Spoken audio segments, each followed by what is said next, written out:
ಏನಮ್ಮ, ನಿಮ್ಮ ಮನೆಯವ್ರನ್ನ ವಾಸಿ ಮಾಡಿದ್ದು ದೇವ್ರಲ್ವಾ? ಇದನ್ನೆಲ್ಲ ದೇವ್ರ ಗುಡಿಗೆ ತಗೊಂಡೋಗಿ ಕೊಡಿ. ಇಲ್ಲಿ ಬಂದು ನಮ್ಮ ಮನೇನ ದೇವಸ್ಥಾನ ಮಾಡಿ ನಮ್ಮ ನೆಮ್ಮದಿನ ಹಾಳು ಮಾಡಬೇಡಿ ನೀವು. ಅದ್ಯಾಕಮ್ಮ ಹಂಗಾಡ್ತೀಯ? ದೇವ್ರು ವರ ಕೊಟ್ರು ಪೂಜಾರಿ ವರ ಕೊಡಲ್ಲ ಅನ್ನಂಗೆ.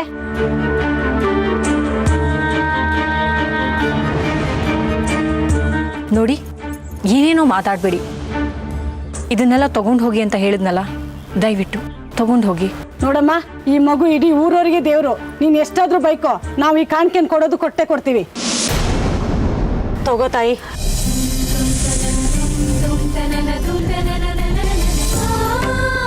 ಬರ್ತೀವಿ.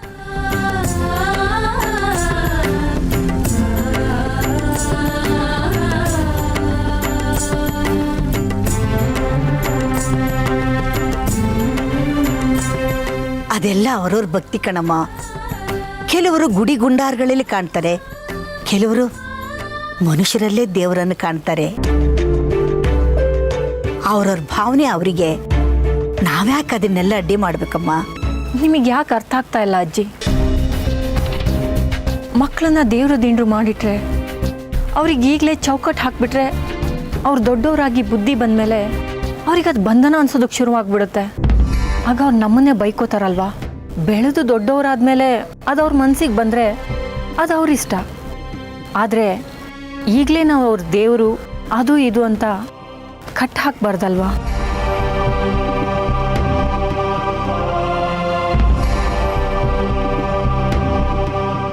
ಅಜ್ಜಿ, ಇವ್ರು ಯಾಕೆ ಇಲ್ಲಿ ಬಂದಿದ್ರು? ಇದೇನೇ ಹಿರಣ್ಮೈ ನಿನ್ ಕೈಲಿ? ಯಾರೋ ತಾಂಬಲ ಕೊಟ್ಟು ಹೋಗಿದ್ದಾರೆ. ಅದೇ ಕಣೋ, ಗೌರಮ್ಮನ ಗಂಡನಿಗೆ ಏನೋ ತೊಂದರೆ ಆಗಿತ್ತು. ಅದನ್ನ ನಮ್ಮ ಹಿರಣ್ಮಯ್ಯ ಬಾಲಾಂಬಿಕೆ ಆಗಿ ನಿವಾರಿಸಿದ್ಲು. ಅದಕ್ಕೆ ಗಂಡ ಹೆಂಡತಿ ಇಬ್ರು ಬಂದು ಕಾಣಿಕೆ ಕೊಟ್ಟೋದ್ರು. ಅಪ್ಪ, ಆದ್ರೆ ನನಗೆ ಏನು ನೆನಪಿಲ್ಲ. ನಾನು ಏನ್ ಹೇಳ್ದೆ, ಅವ್ರಿಗೆ ಏನಾಯ್ತು ಒಂದು ಗೊತ್ತಿಲ್ಲ. ಬಂಗಾರಿ, ನಮ್ಮ ಹಿರಣ್ಮಯ್ಯಗೆ ಗೊತ್ತಿಲ್ದಾಗೆ ಅಮ್ಮನವರು ಅವಳನ್ನ ಆವರಿಸ್ಕೊತಾಳೆ. ಆಗ ನಮ್ಮ ಹಿರಣ್ಮಯ್ಯಿ ಕಷ್ಟ ಅಂತ ಬಂದವ್ರಿಗೆ ಭವಿಷ್ಯವಾಣಿ ನುಡಿತಾಳೆ ಕಣೋ. ಈಗ ಅದೇ ಕಷ್ಟವಾಗಿರೋದು. ನಮ್ಮ ಮನೆಯಾಗಿ ಉಳ್ದಿಲ್ಲ. ಹೀಗೆ ಜನ ಎಲ್ಲ ಸೇರ್ತಾ ಇದ್ರೆ ಮಠ ಆಗ್ಬಿಡುತ್ತೆ ನಮ್ಮ ಮನೆ. ನಾವೆಲ್ಲ ಮಠವಾಸಿಗಳಾಗ್ಬಿಡ್ತೀವಿ. ಏನೂ ಆಗಲ್ಲ ಬಿಡು ರಶ್ಮಿ. ಮೊದಲೆಲ್ಲ ನನ್ನ ಮೇಲೆ ಅಮ್ಮನವ್ರು ಆವರಿಸ್ಕೊತಾ ಇದ್ರು. ಆಗ ಬರೀ ಸೇಡಿನ ಭಾವನೆನೆ. ಆಗ ದುಷ್ಟರನ್ನೆಲ್ಲ ಕೊಂದು ಹಾಕ್ಬಿಡ್ತಿದ್ದೆ. ನಿನ್ನ ಮೇಲೂ ದುಷ್ಟ ದೇವತೆ ಆಹ್ವಾನ ಆಗಿತ್ತು. ಅದರಿಂದ ಹಿರಣ್ಮಯಿ ಎಷ್ಟು ಕಷ್ಟಪಟ್ಲು ಗೊತ್ತಾ? ಈಗ ಹಿರಣ್ಮಯಿ ಮೇಲೆ ಅಮ್ಮನವ್ರು ಆವರಿಸ್ಕೊತಾ ಇದ್ದಾರೆ. ಅದರಿಂದ 4 ಜನಕ್ಕೆ ಉಪಕಾರ ಆಗುತ್ತೆ ಅನ್ನೋದಾದ್ರೆ ಆಗ್ಲಿ ಬಿಡು, ಸಂತೋಷ ಪಡೋ ವಿಷಯ. ನೀನ್ ಯಾಕೆ ದುಃಖ ಪಡ್ತೀಯಾ? ಮಗಳೇ, ನಿನ್ಗೇನೂ ಆಗಿಲ್ಲ ತಾನೇ ಪ್ರಜ್ಞೆ ತಪ್ಪಿದಾಗ? ಇಲ್ಲ ಅಪ್ಪ, ನಂಗೇನೂ ಆಗಿಲ್ಲ. ಸರಿ, ಒಳಗೆ ನಡೀರಿ. ಸರಿ.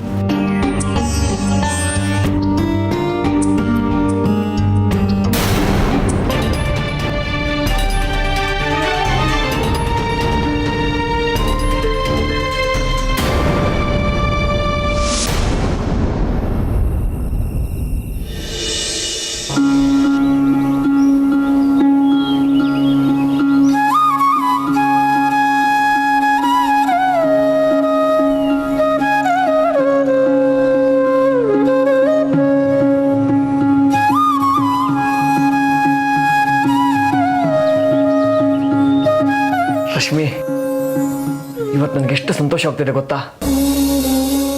ಏನು ಕಾರಣ ನಿಮ್ಮ ಸಂತೋಷಕ್ಕೆ? 1 2 ತುಂಬ ಕಾರಣಗಳಿದೆ. ಮೊದಲನೇದಾಗಿ ನಿನ್ನ ಮೈಲಿ ಹೋಗಿರೋ ಜ್ವಾಲಾಮಕ್ಕಿ ಬಿಟ್ಟೋದ್ಲು. 2ನೇದು, ನನ್ನ ಮಗಳು ಹಿರಣ್ಮಯಿ ಸರ್ವಕಾಲಕ್ಕೂ ಬಾಲಾಂಬಿಕೆ ಆಗಿದ್ದಾಳೆ. ಅಮ್ಮನವರಾಗಿದ್ದಾಳೆ ಅವಳು. ಅಮ್ಮನವ್ರು ಅವಳ ಮೈ ತುಂಬಿ ಅವಳು ಬಾಯಲ್ಲಿ ದೇವವಾಣಿ ನುಡಿಸ್ತಿದ್ದಾರೆ. ಸಂತೋಷನೇ. ಆದರೆ ಅವಳು ಈ ವಯಸ್ಸಿಗೆ ದೇವರಾಗಿರೋದು ಸರಿ ಅಂತೀರಾ? ಅಲ್ವಾ? ಮತ್ತೆ ಅವಳಿಗಿಂತ ನನಗೆ ಎಷ್ಟು ಖುಷಿ ಆಗುತ್ತೆ ಗೊತ್ತಾ? ನಾನು ಊರಲ್ಲಿ ನಡ್ಕೊಂಡು ಹೋಗುವಾಗ ಊರಲ್ಲೆಲ್ಲ ಬಾಲಾಂಬಿಕೆ ತಂದೆ ಅಂತ ಎಲ್ಲರೂ ನನ್ನ ಮಾತಾಡಿಸ್ತಾರೆ, ಗೌರವ ಕೊಡ್ತಾರೆ. ನನ್ನ ಮಗಳು ಹಿರಣ್ಮಯಿ ಮೇಲೆ ಅಮ್ಮನವ್ರು ಬರ್ತಾರೆ. ಅವಳು ಎಲ್ಲರ ಕಷ್ಟ ನಿವಾರಿಸ್ತಾಳೆ. ಕುಡಿಯಲಿರೋ ದೇವ್ರ ಹತ್ರ ಹೇಳ್ಕೊಳಕ್ಕಾಗದಿರೋ ಕಷ್ಟನ ನನ್ನ ಮಗಳ ಹತ್ರ ಹೇಳ್ಕೊತಾರೆ. ಇದಕ್ಕಿಂತ ಸಂತೋಷ ಇನ್ನೇನು ಬೇಕು ಹೇಳು?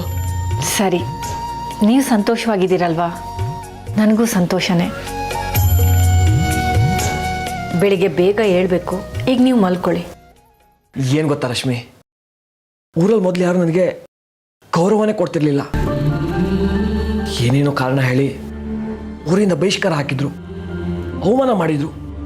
ಆದ್ರೆ ಈಗ ನನ್ನ ಮಗಳು ಹಿರಣ್ಮಯಿ ಖಾಲಿ ಬೀಳ್ತಾರೆ, ನನಗೆ ದುಂಬಾಲ್ ಬೀಳ್ತಾರೆ, ಹಿರಣ್ಮಯಿ ದರ್ಶನ ಕೊಡ್ಸು ಅಂತ. ಹಾ, ಇದು ಸಂತೋಷ ಪಡೋ ವಿಚಾರನೇ. ಆದರೆ ಇದೇ ಹೆಚ್ಚಾಗಿ ಮುಂದೆ ಹಿರಣ್ಮಯಿ ಬದುಕಿನ ಭವಿಷ್ಯಕ್ಕೆ ತೊಂದರೆ ಆಗಬಾರ್ದು ಅಲ್ವಾ? ಏ ದೇವರಿಗೆ ಎಂತ ತೊಂದರೆನೆ? ಎಲ್ಲರ ಕಷ್ಟ ನಿವಾರಿಸಕ್ಕೆ ಹುಟ್ಟಿರೋದೆ ನನ್ನ ಮಗಳು ಹಿರಣ್ಮಯಿ. ನನ್ನ ಮೈಯಲ್ಲೂ ಅಮ್ಮನವ್ರು ಆವರಿಸ್ಕೊತಾ ಇದ್ರು, ಆದರೆ ಅದೇ ಬೇರೆ ಥರ ಆಗಿತ್ತು. ಅದರಿಂದ ನಾನು ಎಷ್ಟು ಕಷ್ಟ ಅನುಭವಿಸ್ದೆ ಗೊತ್ತಾ? ಈಗ ನೋಡು, ನನ್ನ ಮಗಳ ಮೇಲೆ ಅಮ್ಮನವ್ರು ಆವರಿಸ್ಕೊಳ್ಳೋದ್ರಿಂದ ಒಳ್ಳೊಳ್ಳೆ ಕೆಲಸಗಳೇ ಆಗ್ತಿದ್ದಾವೆ. ಒಳ್ಳೇದು ಮಾಡೋರಿಗೆ ಯಾವತ್ತೂ ಒಳ್ಳೇದಾಗುತ್ತೆ ಬಿಡು. ಇನ್ನು ಹಿರಣ್ಮಯಿ ಭವಿಷ್ಯದ ಬಗ್ಗೆ ನನಗೆ ಚಿಂತೆನೇ ಇಲ್ಲ. ನೀನು ಏನು ಚಿಂತೆ ಮಾಡಬೇಡ, ಸುಮ್ಮನೆ ಬಂದು ಮಲ್ಕೋ, ಅಮ್ಮನವ್ರು ಕಾಪಾಡ್ತಾರೆ ಅವಳನ್ನ.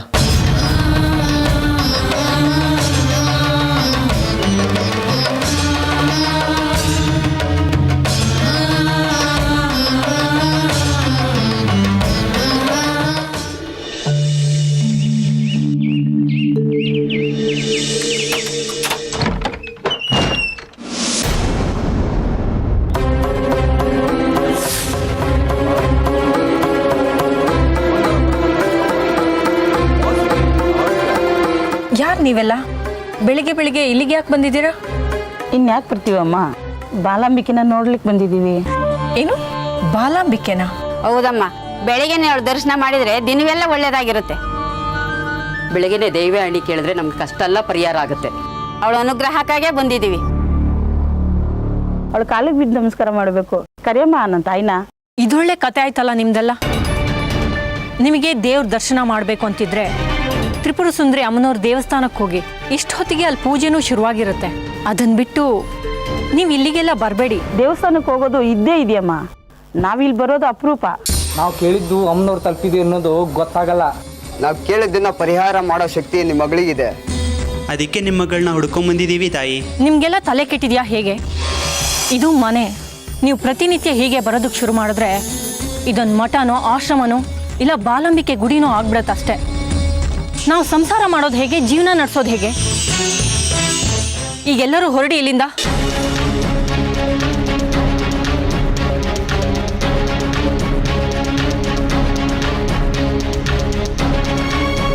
ದೇವರೇ ನಿಮ್ಮ ಮನೇಲಿದ್ದಾರೆ, ಅದಕ್ಕೆ ಸಂತೋಷ ಪಡ್ಬೇಕು. ಅದನ್ನ ಬಿಟ್ಟು ಯಾಕೆ ಹಿಂಗೆ ನಡ್ಕೋತಾ ಇದೀಯ ನೀನು? ಸುಮ್ಮನೆ ಯಾಕಮ್ಮ ತಕರಾರು ಮಾಡ್ತೀಯ? ಕರಿಯಮ್ಮ ನಮ್ಮ ಬಾಲಾಂಬಿಕೆನ ನೋಡ್ಬಿಟ್ಟು ಹೊಟ್ಟೋಗ್ಬಿಡ್ತೀವಿ. ನಿಮ್ಗೇನು ತೊಂದರೆ ಕೊಡಲ್ಲಮ್ಮ. ಕರಿಯಮ್ಮ ನಿಮ್ಮ ಮಗಳನ್ನ. ತಪ್ಪು ಮಾಡ್ತಿದ್ದೀರಾ ನೀವೆಲ್ಲ. ನಾನು ಯಾರನ್ನೂ ಕರೆಯೋದಿಲ್ಲ. ಸುಮ್ಮನೆ ಹೊರಡಿ ನೀವು ಇಲ್ಲಿಂದ. ಇದೇ ನೀವು ಈ ಥರ ಹೇಳ್ತಾರೆ. ನಾವು ಬಾಲಾಂಬಿಕೆ ದೇವರ ನೋಡಕ್ ಬಂದಿದ್ದೀವಿ. ಇವ್ರೇನು ಏನಕ್ಕೆ ಹಿಂಗೆ ಹೇಳ್ತಾರೆ?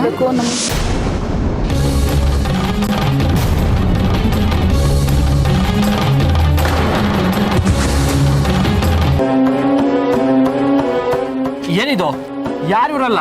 ಮನೆ ಬಂದು ಯಾಕೆ ಗಲಾಟೆ ಮಾಡ್ತಿದ್ದಾರೆ? ನೋಡಿ ಇವರೆಲ್ಲ ಎಷ್ಟು ಹೇಳಿದ್ರು ಕೇಳ್ತಾ ಇಲ್ಲ. ನಮ್ಮ ಹಿರಣ್ಮಯಿನ ನೋಡ್ಬೇಕಂತೆ. ಅವಳನ್ನ ದೇವ್ರ ಮಾಡಿ ಕೂರಿಸಿದ್ದಾರೆ. ಅದೇನೋ ದೈವವಾಣಿ ಕೇಳ್ಬೇಕಂತ ಅವಳ ಹತ್ರ. ಬಂಗಾರಿ, ಇದು ನಿಮ್ಮ ಮನೆ ಅಲ್ಲಪ್ಪ, ಬಾಲಾಂಬಿಕೆ ಪುಣ್ಯಕ್ಷೇತ್ರ. ಅದಕ್ಕೆ ಬಂದಿದ್ದೀವಿ. ನಿನ್ನ ಮಗಳು ಬಾಲಾಂಬಿಕೆ ದರ್ಶನ ಮಾಡ್ಕೊಂಡು ಹೋಗ್ಬಿಡ್ತೀವಿ. ನಿನ್ನ ಹೆಂಡತಿಗೆ ನಾವು ಎಷ್ಟು ಹೇಳಿದ್ರು ಕೇಳ್ತಾ ಇಲ್ಲ.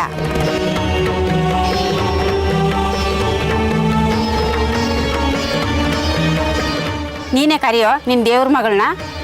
ನೋಡಿದ್ರ, ಇಷ್ಟು ಹೇಳಿದ್ರು ಮತ್ತೆ ಕರಿ ಅಂತ ಹೇಳ್ತಾ ಇದ್ದಾರೆ.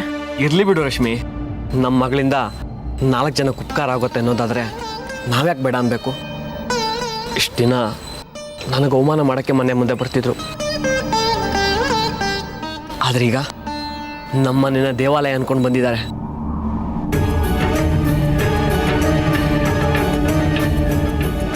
ಅಂದಾಗೆ ಎಲ್ಲಿ ಹಿರಣ್ಮಯಿ? ತಪ್ಪು ತಪ್ಪು ಬಂಗಾರಿ, ಹಿರಣ್ಮಯಿ ಅಲ್ಲಪ್ಪ, ಅವಳು ಬಾಲಾಂಬಿಕೆ ದೇವಿ. ಆಯ್ತಾಯ್ತು, ನಿಮ್ಗೆ ಹೇಗೆ ಬೇಕೋ ಹಾಕರೀರಿ. ಯಾರು ಗಲಾಟೆ ಮಾಡ್ಬಿಡಿ. ಸಾಲ ನಿಂತ್ಕೊಳ್ಳಿ ಸರ್. ಬನ್ನಿ ಬನ್ನಿ, ಸಾಲ ನಿಂತ್ಕೊಳ್ಳಿ, ಬನ್ನಿ.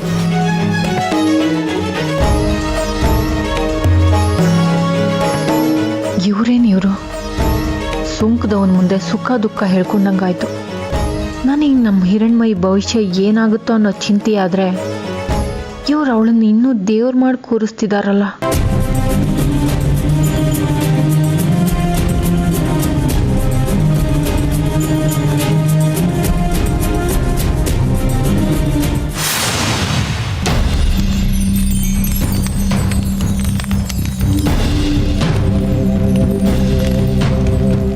ಇದೇನಿದು, ಇಷ್ಟೊತ್ತಾದ್ರೂ ಯಾರು ಬಂದಿಲ್ವಲ್ಲ?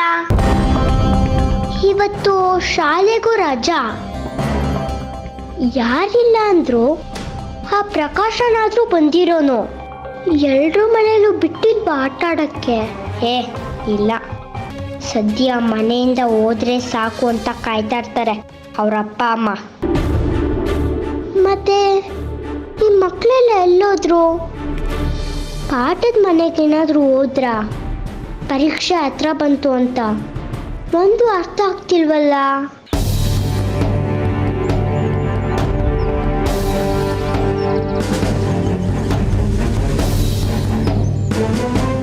ಸೌಗಂಧಿ, ಇಲ್ಲೊಬ್ಳೆ ಕೂತ್ಕೊಂಡು ಏನೇ ಮಾಡ್ತಾ ಇದ್ದೀಯಾ? ಆಟ ಆಡೋಣ ಅಂತ ಬಂದೆ, ಇನ್ನೂ ಯಾರು ಬಂದಿಲ್ವಲ್ಲ, ಅದಕ್ಕೆ ಕಾಯ್ತಾ ಇದ್ದೆ. ನಿನಗೆ ವಿಷಯನೇ ಗೊತ್ತಿಲ್ವೇ? ನಿನ್ನ ಸ್ನೇಹಿತರೆಲ್ಲ ಹಿರಣ್ಮಯಿ ಮನೇಲಿದ್ದಾರೆ. ಹೌದಾ? ಅವರೆಲ್ಲರೂ ಹಿರಣ್ಮಯಿ ಮನೇಲಿ ಹಾಕಿದ್ದಾರೆ. ಅವ್ರ ಮನೇಲೇ ಓಡಾಡಕ್ಕೆ ಅವ್ರಿಗೆ ಕಷ್ಟ. ಒಬ್ರಿಗೊಬ್ರು ಡಿಕ್ಕಿ ಹೊಡ್ಕೊಂಡು ಓಡಾಡ್ತಾರೆ. ಅಲ್ಲೆಲ್ಲ ಏನು ಆಟ ಆಡೋಕ್ಕಾಗುತ್ತೆ? ಚೌಕ ಬರ ಅಡಿಗುಳಿ ಮನೆ ಆಡೋಕ್ಕಾಗುತ್ತೆ ಅಷ್ಟೇ. ಇರಿ, ನಾನು ಅಲ್ಲಿಗೆ ಹೋಗಿ ಅವ್ರನ್ನೆಲ್ಲ ನಮ್ಮನೆ ಕರ್ಕೊಂಡು ಹೋಗ್ತೀನಿ. ನಮ್ಮನೆ ಆದರೆ ದೊಡ್ಡದು, ಅಲ್ಲಿ ಏನು ಬೇಕಾದ್ರೂ ಆಟ ಆಡ್ಬೋದು. ಅಯ್ಯೋ, ಅವರೆಲ್ಲ ಅಲ್ಲಿಗೆ ಹೋಗಿರೋದು ಆಟ ಆಡೋಕ್ಕಲ್ಲ ಕಣೆ ಸುಗಂಧಿ. ವಿಷಯ ಬೇರೆನೇ ಇದೆ. ನೀನು ಅಲ್ಲಿಗೆ ಬಂದರೆ ಎಲ್ಲ ಗೊತ್ತಾಗುತ್ತೆ. ಈಗ ನೀ ಬರ್ತೀಯಾ ನನ್ನ ಜೊತೆಲಿ? ನಾನು ಅಲ್ಲಿಗೆ ಕರ್ಕೊಂಡು ಹೋಗ್ತೀನಿ. ಇಲ್ಲ, ನೀವು ಹೋಗಿ. ಸರಿಮ್ಮ, ನಿನ್ನಿಷ್ಟ. ಎಲ್ಲರೂ ಅಲ್ಲಿಗೆ ಯಾಕೆ ಹೋಗಿದ್ದಾರೆ? ಇವ್ರು ನೋಡಿದ್ರೆ ವಿಷಯನೇ ಬೇರೆ ಇದೆ ಅಂತ ಇದ್ದಾರಲ್ಲ. ಛೇ, ಎಲ್ಲ ಮರೆತು ನೆಮ್ಮದಿಯಾಗಿ ಆಟ ಆಡೋಣ ಅಂತ ಬಂದರೆ ಆ ಹಿರಣ್ಮಯಿ ಇದಕ್ಕೂ ಕಲ್ಲು ಹಾಕ್ಬಿಟ್ಲು. ನೋಡೇ ಬಿಡ್ತೀನಿ ಅಲ್ಲೇನಾಗ್ತಾ ಇದೆ ಅಂತ.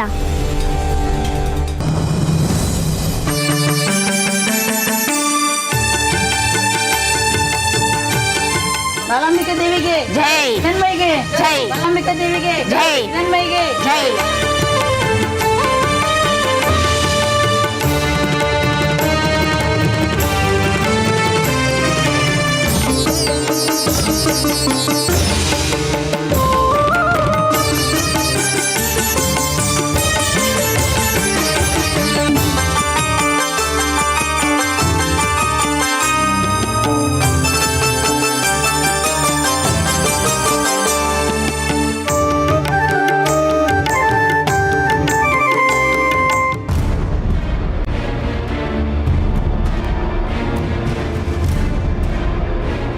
ನಾನು ನಿಮ್ಮ ಮನೆಗೆ ಆಟ ಆಡಕ್ ಬರೋಣ ಅನ್ಕೊಂಡೆ ಸೌಗಂಧಿ. ಅವಿನ ಇಲ್ಲಿಗೆ ಹೋಗೋಣ ಅಂತ ಕರ್ಕೊಂಡ್ ಬಂದ್ಲು. ನಾನ್ ನಿನ್ನ ಕೇಳಿದ್ನ ಇಲ್ಲಿಗೆ ಯಾಕೆ ಬಂದೆ ಅಂತ. ನೀನ್ ಕೇಳ್ದೆ ಇದ್ರು ನಿನ್ ಮನ್ಸಲ್ಲಿ ಅದೇ ಇರುತ್ತಾನೆ. ಅದಕ್ಕೆ ನಾನೇ ಹೇಳ್ಬಿಟ್ಟೆ. ಆಯ್ತಾಯ್ತು, ಅವ್ರ ಸೇವೆ ಮಾಡ್ಕೊಂಡು ಇಲ್ಲೇ ಬಿದ್ದಿರು. ಏನ್ ಬಾರಿ ಬಾರಿ ಕಪ್ಪ ಕಾಣಿಗಳು ಬರ್ತಾ ಇದೆ. ಆ ಹಿರಣ್ಮಯಿ ಮನೆಯವರು ಸಾವುಕಾರ ಆಗ್ಬಿಡ್ತಾರಲ್ವಾ? ಇಲ್ಲ ಕಣೆ, ಇಲ್ಲಿ ಬರೋದೆಲ್ಲ ದೇವಸ್ಥಾನಕ್ಕೆ ಕೊಡ್ತಿದ್ದಾರೆ. ಅವ್ರೇನು ಹಿಡ್ಕೊಂತಿಲ್ಲ. ಓ, ಅದ್ರಲ್ಲೂ ಒಳ್ಳೆಯವಳು ಅನ್ಸ್ಕೊರೋ ಇರೋದೇನ ಇವಳಿಗೆ? ಇಲ್ಲಿ ನೀನು ಅವಳು ಗುಲಾಮ ಆಗಿರೋದು ಸಾಕು. ಬಾ ನನ್ನ ಜೊತೆ ಆಟ ಆಡು. ಇವತ್ತು ನಾನು ನಿನ್ನ ಜೊತೆ ಆಟ ಆಡಕ್ ಬರಲ್ಲ ಕಣ್ಣೆ, ನಾನು ಇಲ್ಲೇ ಇರ್ತೀನಿ. ನೀನು ಬೇಕಂದ್ರೆ ಬಾ, ಅವ್ರ ಜೊತೆ ಆಡೋಣ. ಎಷ್ಟೋ ಧೈರ್ಯ ನಿನಗೆ? ಆ ಹಿರಣ್ಮಯಿಗೆ ನಾನ್ ಸೇವೆ ಮಾಡ್ಬೇಕಾ? ಈ ಮಾತು ಹೇಳೋದಕ್ಕೆ ಎಷ್ಟು ಧೈರ್ಯನೋ ನಿನಗೆ? ಅಯ್ಯೋ ತಪ್ಪಾಯ್ತು ಕಣೆ, ಇನ್ನೊಂದ್ಸಲಿ ಕರೆಯಲ್ಲ. ನೀನೇ ಅವಳ ಸೇವೆ ಮಾಡ್ಕೊಂಡು ಗುಲಾಮ್ನಾಗಿರು. ನನಗಿನ್ನೂ ಆ ಥರ ಪರಿಸ್ಥಿತಿ ಬಂದಿಲ್ಲ. ನಾನು ಯಾರು ಅಂತ ಗೊತ್ತು ತಾನೆ? ಗೊತ್ತು. ಸಾಕು, ಅಷ್ಟು ಗೊತ್ತಿದ್ರೆ ಸಾಕು. ನಾನೇನು ಅಂತ ತೋರಿಸ್ತೀನಿ ಆ ಹಿರಣ್ಮಯಿಗೆ. ಅವಳು ದೇವ್ರಾಗಿರ್ಬಹುದೀಗ, ನಾನು ದೇವ್ರಾಗ್ತೀನಿ, ನೋಡ್ತಾ ಇರು. ಅವಳ ಸ್ವಪ್ನ ಹೇಗ್ ಮುರಿಬೇಕು ಅನ್ನೋದು ನನಗೆ ಗೊತ್ತು. ನೀವು ಅವಳ ಹತ್ರ ಬಿದ್ದು ಸಾರಿ, ನಾನು ಮನೆಗೆ ಹೋಗ್ತೀನಿ.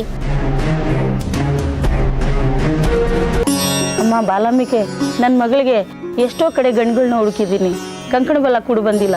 ನೀನೇ ಒಂದು ಪರಿಹಾರ ಹೇಳಮ್ಮ. ನಿನ್ನ ಮಗಳಿಗೆ ಜಾತಕ ದೋಷ ಇದೆ, ಅದು ಈಗ ಪರಿಹಾರ ಆಗತ್ತೆ. ಇನ್ನು 3 ತಿಂಗಳಲ್ಲಿ ನಿನ್ನ ಮಗಳಿಗೆ ಮದುವೆ ಆಗುತ್ತೆ. ಆಗಲಿ ತಾಯಿ, ನೀನು ಹೇಳ್ದಾಗಲೇ ಆಗಲಿ.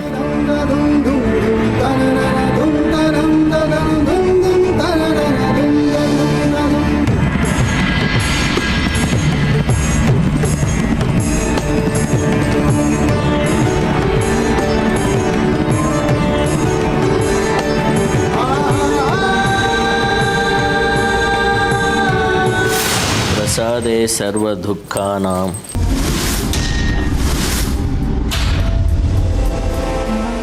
ಸದಾ ಮೂಗಿನ ತುದಿ ಮೇಲೆ ಅಲ್ವಾ ಕೋಪ ನಿನಗೆ? ಯಾಕೆ ಬೇಜಾರಲ್ಲಿದೆಯಾ ಮಗಳೇ? ಈ ಕೋಪ ಕಾರಣ ಏನು ಅಂತ ಹೇಳು. ಇಡೀ ಊರಿಗೆ ಗೊತ್ತಿರೋ ವಿಷಯ ನಿಮಗೆ ಗೊತ್ತಿಲ್ವಾ ಅಪ್ಪ? ನಿಜವಾಗ್ಲೂ ಗೊತ್ತಿಲ್ಲಮ್ಮ. ನಿನ್ನನ್ನು ಬಾಲಾಂಬಿಕೆಯಾಗಿ ಮಾಡೋಕ್ಕಾಗಲಿಲ್ವಲ್ಲ ಅನ್ನೋ ಬೇಜಾರಲ್ಲಿ ನಾನು ಮನೆ ಬಿಟ್ಟು ಎಲ್ಲೂ ಹೊರಗೆ ಹೋಗ್ತಿಲ್ಲ. ಹಾಗಾಗಿ ಊರಿನ ವಿಷಯ ಅಷ್ಟಾಗಿ ಗೊತ್ತಿಲ್ಲ. ಅದೇ ನೀವು ನನ್ನನ್ನ ಬಾಲಾಂಬಿಕೆ ಮಾಡಕ್ಕಾಗ್ಲಿಲ್ಲ.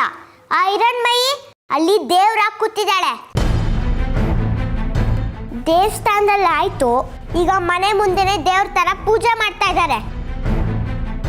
ಊರ್ ಜನ ಎಲ್ಲ ಅವ್ರ ಮನೆ ಮುಂದೆ ಸೇರ್ತಾ ಇದ್ದಾರೆ.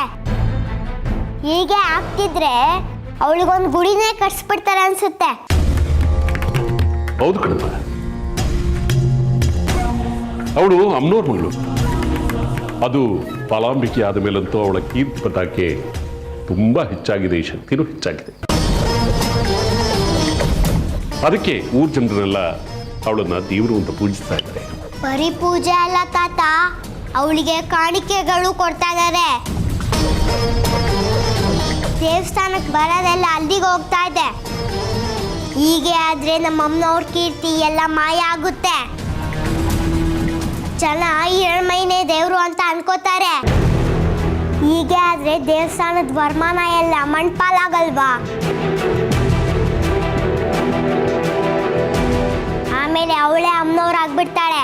ಆಗ್ಲಿ ಬಿಡು ಮಗು, ಅದ್ರಲ್ಲಿ ತಪ್ಪೇನಿದೆ? ಅವಳಿಗೆ ಬರೋ ಕಾಣಿಕೆನೆಲ್ಲ ದೇವಸ್ಥಾನಕ್ಕೆ ಕೊಡೋ ವ್ಯವಸ್ಥೆನ ಅವರೆಲ್ಲರೂ ಮಾಡಿದ್ದಾರೆ. ಅದು ಅಲ್ಲದೆ ನಮ್ಮೂರು ದೇವಸ್ಥಾನದ ಕೀರ್ತಿ ಆದಾಯ ಏನೂ ಕಡಿಮೆ ಆಗೋದಿಲ್ಲ ಅಲ್ವಾ?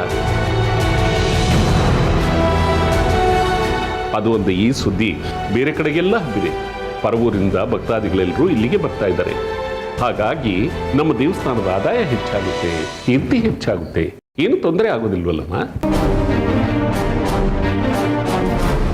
ಎಲ್ಲ ದೇವಸ್ಥಾನಕ್ಕೆ ಬರೋದ್ರಿಂದ ನಮ್ಮ ದೇವಸ್ಥಾನದ ಆದಾಯ ಹೆಚ್ಚಾಗುತ್ತೆ, ಲಾಭನೂ ಹೆಚ್ಚಾಗುತ್ತೆ, ಆಸ್ತಿನೂ ಹೆಚ್ಚಾಗುತ್ತೆ.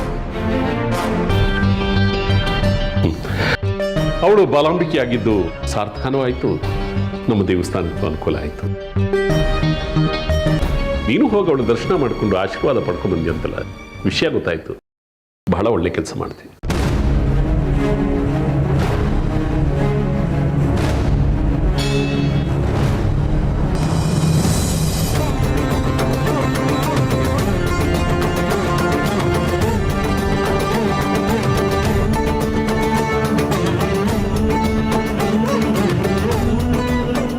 ಇಲ್ಲ, ಇದು ಹೀಗೆ ಮುಂದುವರೆದ್ರೆ ನಮ್ಮ ಹಿರಣ್ಮಯಿ ನಮ್ಮ ಕೈ ಬಿಟ್ಟು ಹೋಗ್ತಾಳೆ.